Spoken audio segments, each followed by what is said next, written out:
Race 3 about to get underway. Another top 20 reverse grid sprint race that will close out round 5 of the Missed Apex iRacing F3 Cup.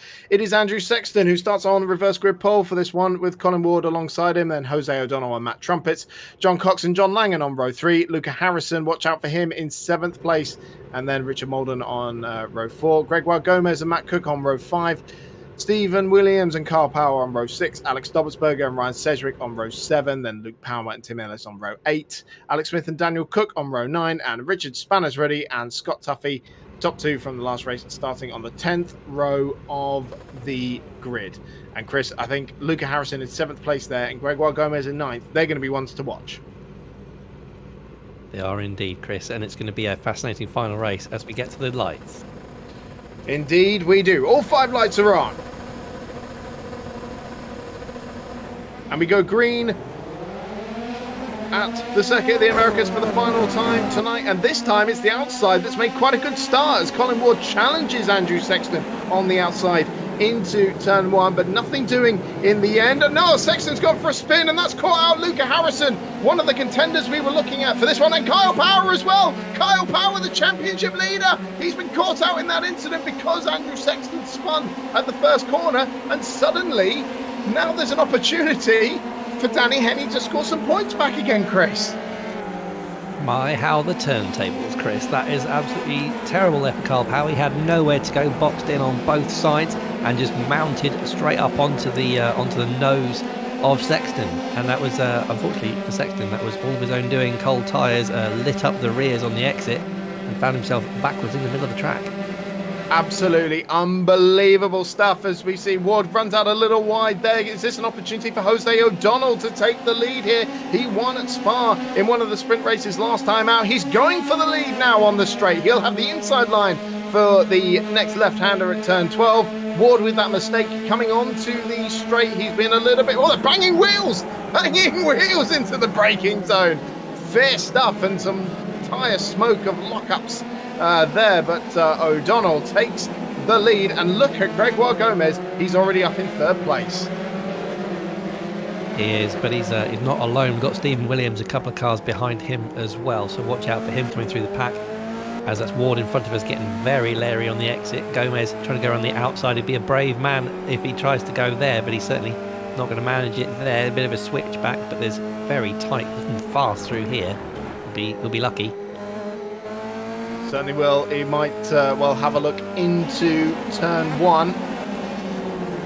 So they come around that final corner now, and O'Donnell this time exceeds the track limits a little bit, but he leads by just half a second at the end of the first lap, and Gregoire Gomez is all over the back of Colin Ward here for 2nd place. Ward goes defensive to the inside. He'll have to go the long way around to that first corner. Very good on the brakes. And they bang, and Gomez has spun now. There's more drama down at turn 1. And Henny's been involved in a shunt there as well. We just see on the left-hand side. What is going on in this race, Grace? I think the red mist has descended, as you're going to see on the replay here. Gomez goes to the outside and just chops across. Ward, unfortunately, gets the braking a little wrong. Just clatters inside of him. Trumpets then in as well. Power goes to the outside, and about to charge into the picture is Danny Henney. So, dear. Suddenly he just came steaming in. There's more cars going off. Colin Ward's been involved in an incident as well. Let's see if we can pick a race leader out of all this. So still Jose O'Donnell leads by 1.8 seconds. It's Stephen Williams who has emerged in 2nd place with Luke Power. They've been able to find the clean line through all that chaos and drama. Wow. So this is the last 2 spots on the podium here. Luke Power looking to make a move here. Luke Power has been incredibly fast all weekend here, and he's going for 2nd place now. And Williams not having any of it as he cuts across the nose there of Power's car. And this looks like it could be a dice that lasts all race. Yeah, no quarter given there, Chris. Stephen Williams is a hard racer. He's going to be fighting for all his life to keep on to that 2nd place. And this, of course, gives Jose O'Donnell a good 2-second gap ahead of these two as they squabble between them. It's looking like Danny Henney down in 10th place, actually. He is by himself, and he's got the car underneath him. It seems to be holding them together.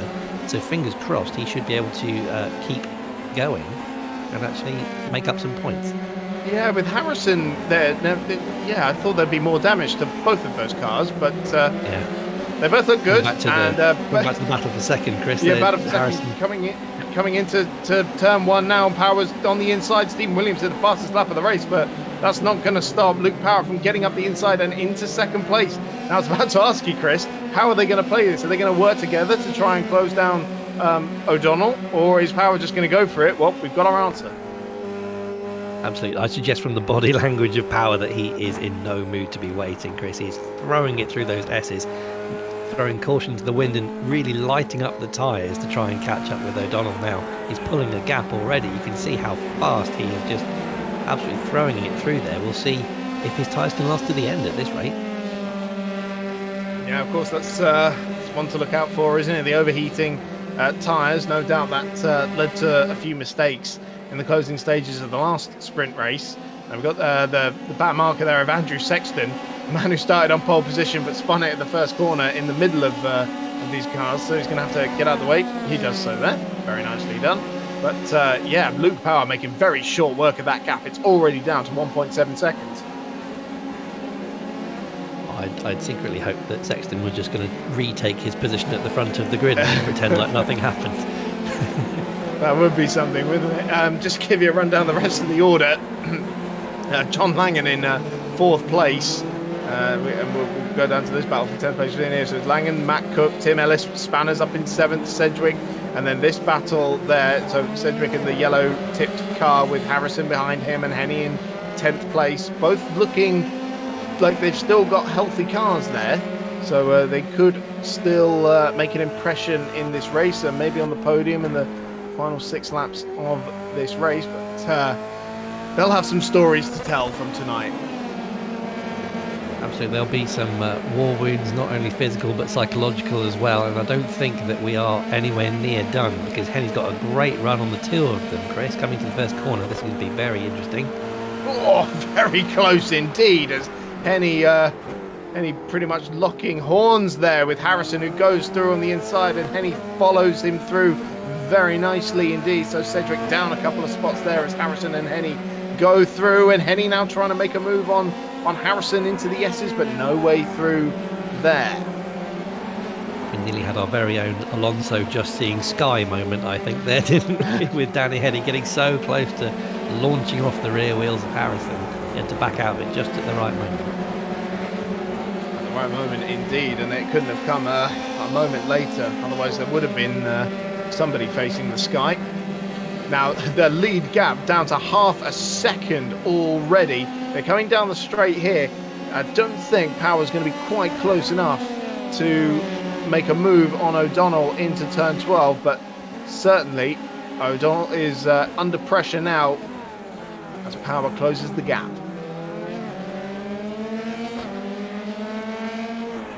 Wide moment there for O'Donnell as well through turn 12. It's really compromised him now. Power may get that opportunity sooner than he thinks because they're side by side into the stadium section. Power trying to go the long way round into the left-hander. He's got the momentum, he's got the traction on the exit of the corner and into the right-hander. Luke Power takes the lead.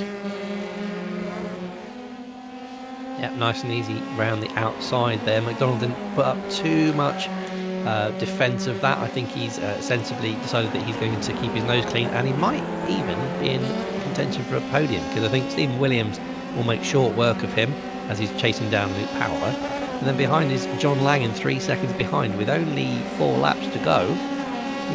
He could hold on to this. Certainly could. So yeah, let's see what Stephen Williams can do with O'Donnell in 2nd place. See Spanners up in 7th place here, actually putting Matt Cook under some pressure. He's running the special missed apex livery for this event, and pretty soon he'll have Danny Henny and Luca Harrison for close company as well. So best get a move on, make hay while the sun shines. Oh, talking of making hay, my goodness, that would have been a hell of a lunge if he'd have made it up the inside there. Cook saw it coming, and they both lived to fight another day, but here's Spanners with some momentum off the S's here, coming down the hill. Cook goes defensive, and Spanners will be forced a long way round. Careful, because Danny Henny waiting in the wings as well. There he is. So Spanners Goes for the undercut, goes for the momentum on the exit of the corner, and it's certainly working for him because he's just about drawing alongside. But here comes Henny as well. He's going to be brave to make it 3 wide. Indeed he does. So here we go once again. Not for the first time today we've seen 3 wide into this corner. Henny will be on the inside there and should come out on top. But Spanners still trying to make a move here on Cook. Still not quite got it done because Cook's on the outside into the stadium section, but eventually the advantage swings to Spanners and he gets that place. So it's a net 7th still for Spanners as he lost the place to Henny, but gets ahead of Cook. That must be the least satisfying thing in the world, thinking, yes, I've just made the move on Matt Cook, that's fantastic. Hang on, who's this? Why is this red thing coming in front of me? Yeah, so as you say, net 7th there, and let's see if Spanners can keep tucked up and get sucked along by Danny. With the performance there, should be all right. Just give you an update on Danny's nearest championship rival. Actually, he is in 13th place here. We can see him just coming across the line now. So not going to be a huge loss of points as it stands. Well, actually, Danny's up in 6th place now, isn't he? So we'll see. We'll see what it does to the championship later on. Certainly, there's going to be some drama to come, and it will most definitely go down to the finale in Interlagos in a month's time. So we very much look forward to that, and that is Danny Henny's hunting ground, isn't it? It's the battle Absolutely. for 4th place with John Langan under pressure from Tim Ellis, and he's about to go around the outside. We'll have to get the undercut through into turn 11. Sorry, Chris, I cut over you there. No, I was just going to say that Tim Ellis has indeed got John Langan right in his sights as he's slipstreaming him down the back straight coming to turn 12. Langan goes defensive, but Ellis goes to the inside. There's a lot of room there. Let's see if Langan can get a switch back on him. He doesn't quite manage to make the apex, so I think that's job done for Ellis.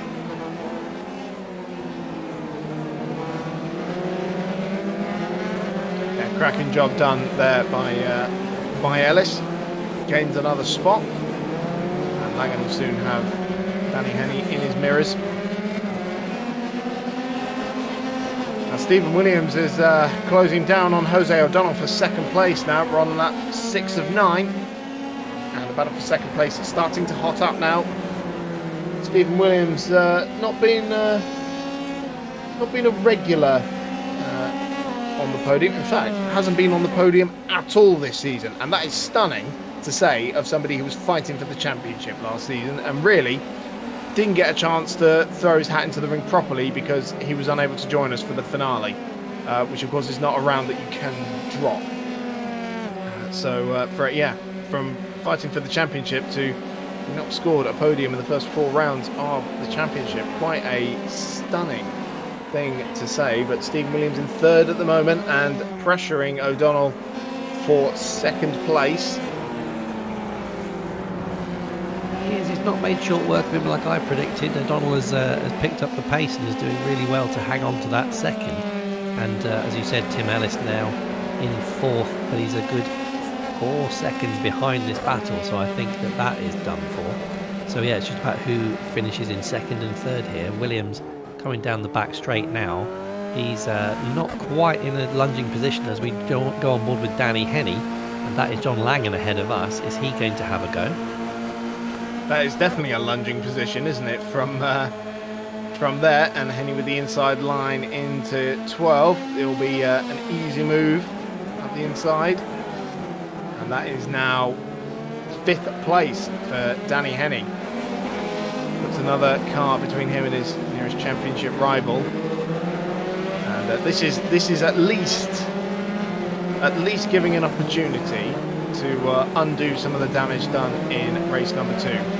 Meanwhile, for 2nd place, Williams is right with O'Donnell now as they round that never-ending right-hander into the final couple of corners. O'Donnell not with a great run off that penultimate corner there. Here comes Williams up the inside, and O'Donnell doesn't fight it 1 inch, but he's coming back at him down the front straight now. Penultimate lap of the race has just started, and Williams to the inside of turn 1. O'Donnell will have to go the long way round. They'll have to try and get the undercut, but I think for Williams, that is second place secured now. So a very nice move indeed. Opportunistic stuff from Stephen Williams at the inside of the final corner. That's it, job done. So O'Donnell had made a slight mistake and locked up into turn 12 that gave him the run through the stadium section, allowed him to put O'Donnell in slightly compromising positions to give him that ability to get up into turn 20. So yeah, great job there from Stephen Williams. O'Donnell might want to just tuck in and see if he can follow him now rather than losing time battling and over driving, because as you say, Tim Ellis, I did say that gap was 4 seconds, now down to less than 2. So yeah, it's definitely tightening up there, as we can see in the background. Danny Henney making that move on John Langan. Yeah, Spanner's in 7th place, actually well. pretty close, and Harrison not far behind them as well. So what Spanner's going to do with John Langan here? We can get up the inside. Oh, Tim Ellis in front of them, getting very close to one of the back markers there. That was almost a disaster down into turn 12, but Spanner's holding station for now. It's the battling John Cox and Matt Trumpet who are being lapped, and they're actually now moving out of the way, but they saw it coming as they were involved in their own little scrap. But that's tightened up the field a little bit, Chris. It certainly has, and yeah, more back markers to have to navigate through the right-hander. Hasn't lost Spanners any real time there to Langan, so still be close. Final lap of the race now. Luke Power, the race leader, leads by 5.7 seconds going on to the last lap as the drivers see the white flag on the left-hand side. But what can Spanners do here with John Langan? This battle for 6th place. You see Harrison getting past the back marker there into turn 1 as well, just in the back of shot. And yeah, Spanner's not looking quite as close as he was a few corners ago.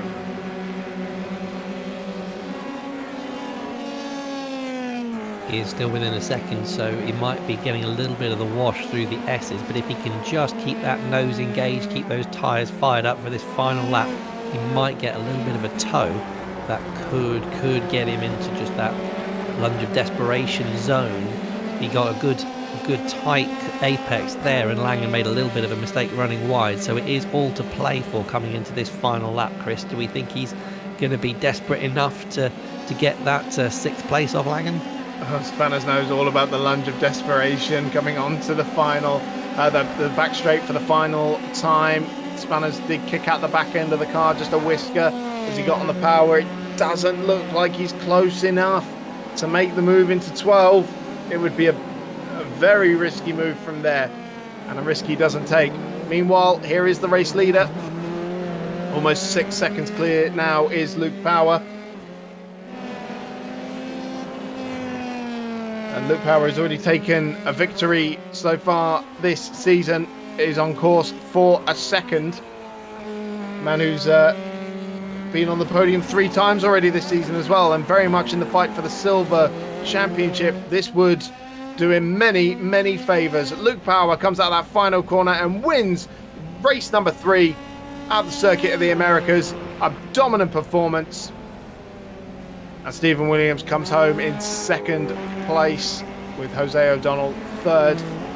And that is a cracking job done there by Luke Power. It was, and hopefully we're joined in the booth by Luke Power on the warm down lap. So, Luke, what a roller coaster evening for you, but ending it with a victory. How does it feel? Yeah, great. It's been a while since I've talked to you guys at the end of a race. Well, you're very welcome in the box, and that was a bit dramatic, that final race, shall we say, and that may well have helped your rise through the ranks, but in the end, a good 6 seconds ahead of Stephen Williams. So was it a bit lonely at the front for you?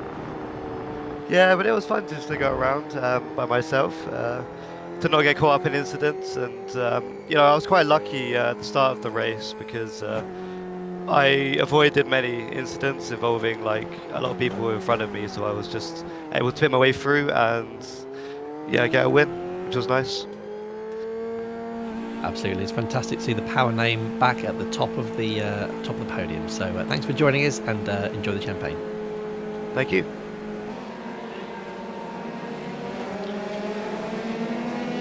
Yep, certainly the Power family will be enjoying that one. Kyle not really bringing home the results he would have wanted. Not on the podium at all tonight. I think that's going to be the first time that's happened this season, and indeed for a very, very long time. But Luke Power bringing home the results, keeping the Power name up the top of the standings somewhere. Let's take a look at the final race results then of the night. It's Luke Power with the second victory of the season in the F3 Cup, with Stephen Williams taking his first podium of the season as well, and Jose O'Donnell back on the podium as well. Tim Ellis up in fourth. Danny Henney recovers to fifth place. Now, he was caught up in some drama, but he brought it back up into fifth place. John Langan in sixth. Spanners seventh. Luca Harrison also involved in some drama, got up to eighth place ahead of Matt Cook. Kyle Power also involved in some drama, got up to the top 10 in the end. We see Richard Molden up in 13th as well. Further down the order, Alexander Dobbelsberger not quite making the progress he would have wanted in 19th place there. Scott Tuffy was 20th on the grid. He finished 26th in the end, and Dromsma not making any inroads as well, 27th in the end. And our pole sitter Andrew Sexton ends up in 31st place. And Gregoire Gomez looked like he retired from that race pretty early on as well, after the dramas of the first and second laps. And that is it from the Circuit of the Americas. Round 5 is finished. All that remains is the championship finale at Interlagos on the 25th of March. We very much hope you can join us then. In the meantime, I have been Chris Stevens. My thanks to Chris Catman Turner for joining me in the commentary box. And as always, to our admins, Richard Molden and Sam Watley, and to Steve Amy for producing these beautiful pictures that we get to stream for you. We will see you in 4 weeks' time for the finale.